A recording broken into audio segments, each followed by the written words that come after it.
पप्पू खान जिंदाबाद, पप्पू खान जिंदाबाद, पप्पू खान जिंदाबाद। वार्ड पौर के रविदास टोला में पूर्व विधायक पप्पू खान ने किए बैठक में मौजूद रहे अहरापर पर सभी सम्मानित जनता। सभी का मानना है पप्पू खान ने इस मोहल्ले के लिए बहुत कुछ किए हैं। यहां दिख रही बिजली पप्पू खान का ही कृपा से आया है। इन्होंने कहा, हम रविदास विधायक पप्पू खान का आभारी है। ये हमारे सुख दुख में हमेशा पिलर की तरह खड़े रहते हैं। पप्पू खान ने भी कह दिए, जीत के बाद पहला फंड हम इमादपुर के इस रविदास टोला को देंगे, जहां सामुदायिक भवन बनाकर इनके जरूरत को पूरा करेंगे। विधायक पप्पू खान ने कहा, रविदास समाज के लिए हम सदैव खड़ा है और जब भी आपको मेरी जरूरत हो आप याद कीजिए। पप्पू खान आपके रविदास समाज के लिए चट्टान की तरह खड़ा है। पप्पू खान जिंदाबाद, पप्पू खान जिंदाबाद, पप्पू खान जिंदाबाद।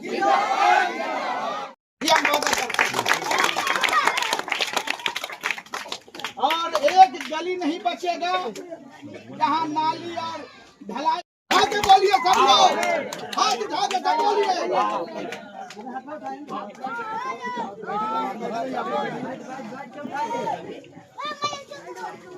और साहब हमारी मोहल्ला में आए, हम लोग बहुत खुश हैं और जो वादा किए हैं उनके साथ हम लोग हैं, पहले भी थे और आज भी हैं हम लोग, और आगे आने वाला समय में हम लोग तन मन से इनको हम लोग जिताएंगे। क्या लगता है आपकी दलित बस्ती का उत्थान कौन करेगा?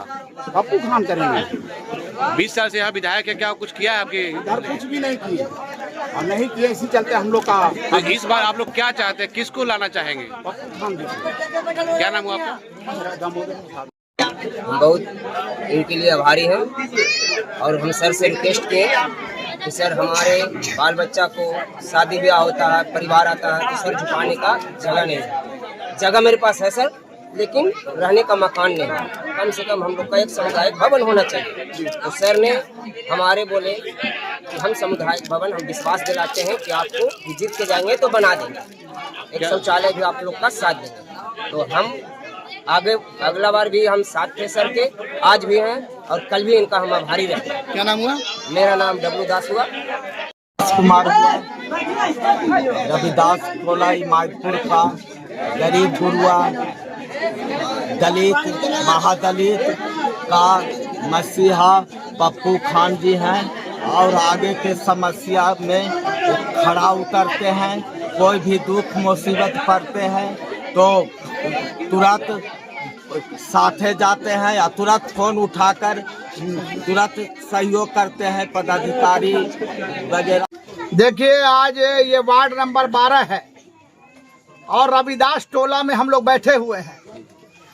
तो हम लोग 2 एजेंडे को लेकर के यहाँ आए हैं। पहला एजेंडा कि 1 महीना भी टाइम हमारे पास है। जिस मतदाता का नाम वोटर लिस्ट में नहीं चढ़ा है उन लोगों को चढ़ाने का समय हमारे पास पूरा अगस्त का महीना है।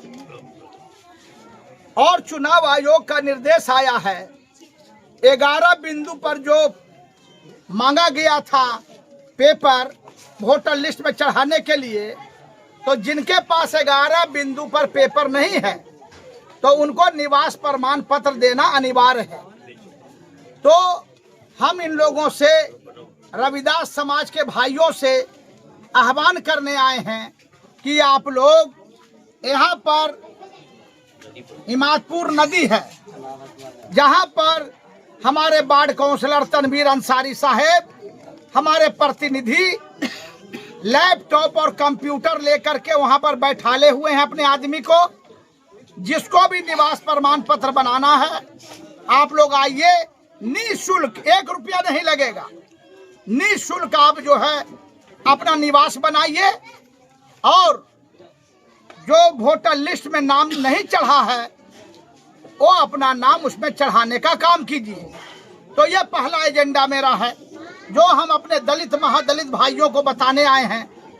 और दूसरा एजेंडा, अक्टूबर नवंबर में चुनाव है विधानसभा का, तो आप लोग जिस तरह से वार्ड काउंसलर के चुनाव में 70% 80% पोलिंग करते हैं और अपने वार्ड काउंसलर उम्मीदवार को जिताते हैं, उसी तरह से आप विधानसभा के उम्मीदवार में अपने एमएलए को जिताने का काम कीजिए। 70% 80% वोट करने का काम कीजिए, ताकि लालू प्रसाद यादव की विचारधारा की सरकार तेजस्वी बाबू के नेतृत्व में बिहार में बनने का काम हो।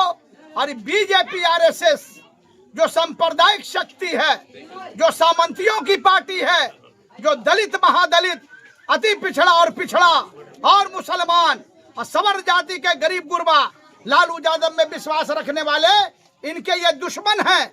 आज देखिए न, हम यहाँ पर आए हैं, हमारा रविदास भाइयों का कहना है कि एक सामुदायिक भवन, एक मैरिज हॉल इस मोहल्ले में नहीं है, जबकि 1200-1300 वोट इस टोला में है। आज हमारी रविदास समाज की बेटी का शादी होता है, सर छिपाने के लिए कोई जगह नहीं है। यहाँ पर नाली के जल जमाव की समस्या है। रविदास टोला के नाला को नट टोला के मुख्य नाला से जोड़ना है, जिसके चलते पूरी गंदगी व्याप्त रूप से फैली हुई है। लेकिन अफसोस, हिंदू मुसलमान के नाम पर, मंदिर मस्जिद के नाम पर, पाकिस्तान हिंदुस्तान के नाम पर वोट लेने वाले डॉक्टर सुनील कुमार जी, जो यहाँ के बीजेपी के एमएलए हैं, शर्म आना चाहिए कि इस दलित की बस्ती को उन्होंने उपेक्षित रखने का काम किया 20 साल की अवधि में, और कोई भी विकास करने का काम आज तक नहीं किया है। हमने आश्वासन दिया है, हमने विश्वास दिलाया है समाज को कि इस बार आप हम लोगों को मदद कीजिए, वोट कीजिए और राजद के उम्मीदवार के रूप में हम लोगों को जिताने का काम कीजिए और तेजस्वी बाबू की सरकार बनने दीजिए।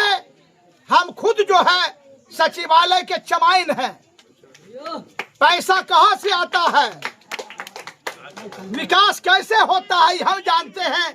जो 5 साल में 50 साल बनाम 5 साल जो विकास की धारा हमने बहाया बिहार शरीफ विधानसभा में, 500 करोड़ का फंड लाके जो हमने काम किया, इस बार भी मौका जनता ने दिया और भगवान की इच्छा हुई, चुनाव हम लोग जीते, सरकार बनी तो चौतरफा विकास होगा। एक घर यहाँ कच्चा नहीं रहेगा, एक एक घर को पक्कीकरण करेंगे, नाली गली बनाएंगे, सामुदायिक भवन और मैरिज हॉल बनाएंगे, ताकि रविदास की बेटी, हमारी बेटी का विवाह हो, बारात आए तो बारात को ठहराने का इंतजाम, खिलाने का इंतजाम, शौचालय का इंतजाम, पानी का इंतजाम, सारा व्यवस्था हम लोग करने का काम करेंगे। भगवान ने चाहा और चुनाव हम लोग जीते तो इन लोगों को निराशा नहीं, जो आशा की किरण हम दिखा के जा रहे हैं, वो आशा पर मैं खरा उतरने का काम करूंगा।